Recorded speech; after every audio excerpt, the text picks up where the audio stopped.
Hotep. Hotep, what's going on? Now we have the brother Sobek on the line. Yep. My name is Suleiman Gaskins, and I'm here on Blog Talk Radio just to answer a couple of questions that's on the Nuwaubian website. Okay, good. I appreciate it. Hatep to the listening audience, and of course, Hatep just means peace. I am Sobek, and I am a student of the master teacher, Pa Nabab Yanun, who is the master of heaven and earth, also known as Malachi Z. Kobina York. And I've been in the doctrine now since 1988, and of course, our doctrine or our way of life is called wu-nuwaupu.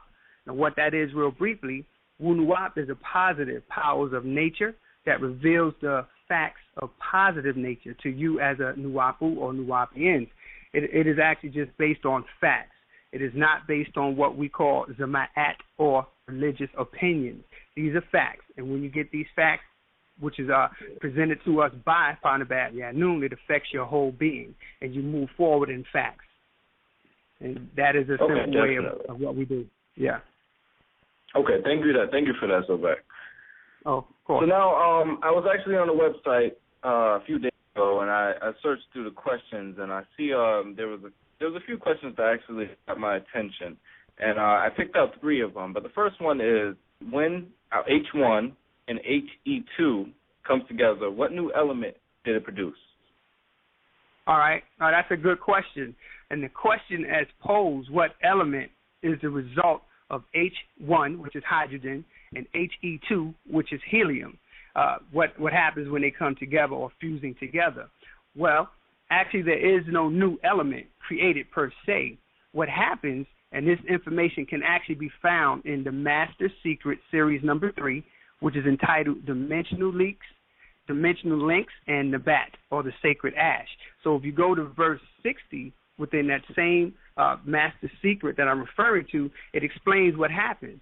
It says the two, H1 and HE2, had to come together to birth Pa-Re-A. Pa-Re-A is the sun of this solar system. So that's what happens at first. But if we go back before that particular verse to verses 50 and 51 for a quick moment, you'll see how that even happens. So verse 50, it actually says, so both being feminine. Well, let's start at 50. 50 explains this was the problem, being that hydrogen, H1, has only 1 proton, and helium, H2, has 2 protons. So verse 51 goes on to say, so both those protons, being feminine, they could not combine or fuse to birth a new kind of atom of 3 or 4 or 5 or 6, which is the makeup of carbon, which is known as C6. So actually what it's telling you is Pa-Re-A, or the sun, it's not a new element. It's just a continuous culmination of the 2 primary elements. Or a change or creation of new elements does not begin yet until verses 65 through 67 of that same Master Secret. So when you go to 65, it explains that in the sun's raham, or womb, or furnace, the protons, just as the egg of an ovum, turn into a heavier and heavier atom, just as metal, which is another word for semen, in the ovum creates a fetus. So what you're saying is by attraction of heat, the hydrogen atoms combine to become helium, He2, in cells. These cells are called a daughter cell from itself. And then those helium, H2 atoms combine to become carbon, or C6, particles of creation of shayanat, or things.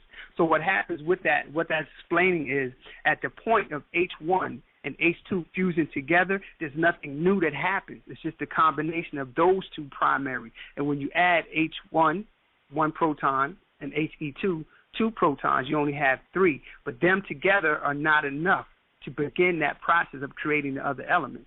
Those other elements which created once the daughter cell has come about, then you start getting the other elements, which takes us up to carbon 6. So that's actually what happens. Oh, okay. So basically these 2 elements, basically, they reproduced, or I want to say give life to other elements that came up under that element, if I'm not wrong. That would be correct. That would be correct. Okay. Alone they could not. You see what I'm saying? They could not do it alone. So it needed a lot of heat to make these two hug. And it was like 9 million degrees to be exact. So, yes, once they were begin to come together, then they would create what's called a daughter cell. From that daughter cell, as in any other scientific expression, the daughter cells make more cells. Now, these cells began to get heavier and heavier in terms of the weight of atoms. That heavier weight began to bring about those other elements on up to carbon. Okay. Definitely got some clarity on that. I have a second question. It says, can you explain what is meant by spirit as found in the Patarak called soul, spirit, spirit? All right, cool. Yeah, that's another good question. Actually, what it is, that Patarak, and that word Patarak simply means Pa, the Tarak, way. That's the way of us as Nuwaupians. So in that particular Patarak, which is a newer scroll, it's entitled that because what people have to understand is that it's not just a soul and a spirit. From the religious circles, people think soul and spirit are the same, when in fact they are not. Not only are they not the same, it is not one of them. Each one of those have a counterpart. So the question that's saying what is spirit, that is actually explained from verses 82 to 85. And I'll begin with 82. It says, there is also a ka, which means spirit, called nefas. There's a spirit, and then it's also called nefas, spirit personality. And it is essential character or gender.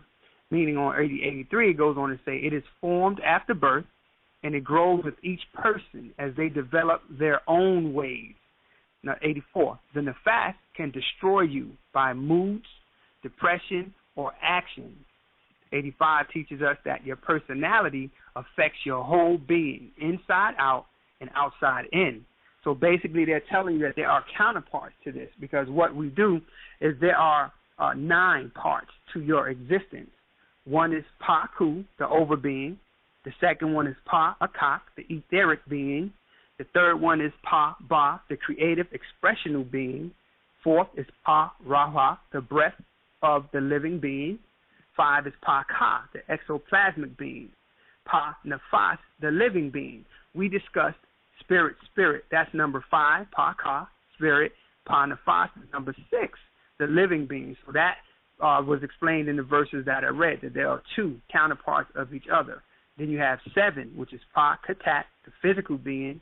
And then you have, 8, which is Pa-Kabatu, and then you have the 9th one as well. So there are actually 9 in total. And what it is the 9th one is actually the mind or the mental being. So the question of spirit just explains how both, one is spirit and one is called spirit personality, and how they can affect you when you're developing your own ways. Wow.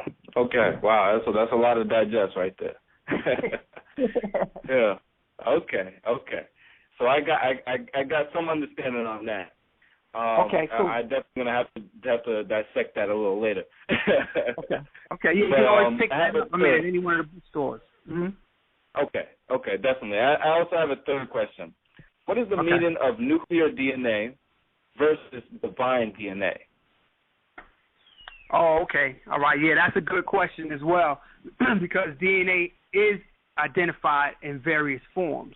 Now, the answers to that question can actually be found in an actual fact number 22, and the name of that one is 18 plus 18 plus 1, the genes of the mitochondria DNA. So you can begin to get an understanding of what the nuclear DNA when you read verses 17 through 20, and I'll read those. 17 begins with nuclear DNA, which is found in the nucleus, is actually inherited from both parents. On the other hand, mitochondria DNA is found in the mitochondria, and in most multicellular organisms is inherited from the maternal lineage or the mother only. Nuclear DNA is arranged in a linear, organized chromosomes, while mitochondrial DNA is organized as a circular chromosome. So unlike nuclear DNA, whose genes are actually rearranged in the process of recombination, there's usually no change in the mitochondrial DNA from parent to offspring. Now, because of this and the fact that the mutation rate, there is there's actually of mitochondrial DNA is higher than that of the nuclear DNA, and it is easily measured. So mitochondrial DNA is a powerful tool that's tracking matrilineage, or lineage from mother to mother to mother to mother, or mother to daughter, all the way down the line of females.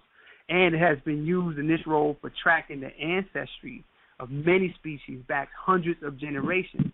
But also, as we read further in that same actual fact, you will see in verses 163 to 164, where it teaches us that it is your ancestors, Asaru, that ensured your survival, Nagaru, by intercepting your cells, giving you this protection from the ultraviolet rays with this divine DNA by way of the cell's mitochondria. Now, it goes on to teach us that mitochondria is completely independent of nuclear DNA and not in any way involved in the function of the cell. This is actually extraterrestrial DNA. And so the divine DNA would be the mitochondria, and you have the regular nuclear DNA, which is found in the nucleus of the cells. Okay, that's definitely. Also top of the book. Yeah. Okay, I have two callers on the line. Just unmute them both and see if they do have any questions. Okay. I'll do my best to answer them. Okay, definitely. Okay. Our time is actually up. All right. All right, well, Dow. Appreciate it, brother, for the call in. I definitely appreciate you allowing me a time to address some of those questions. But also, people can check into wu-nuwaupu.com every day if they want, but Tuesdays are the updates. But they can go any day and see previous updates to get more of this wu-nuwaupu.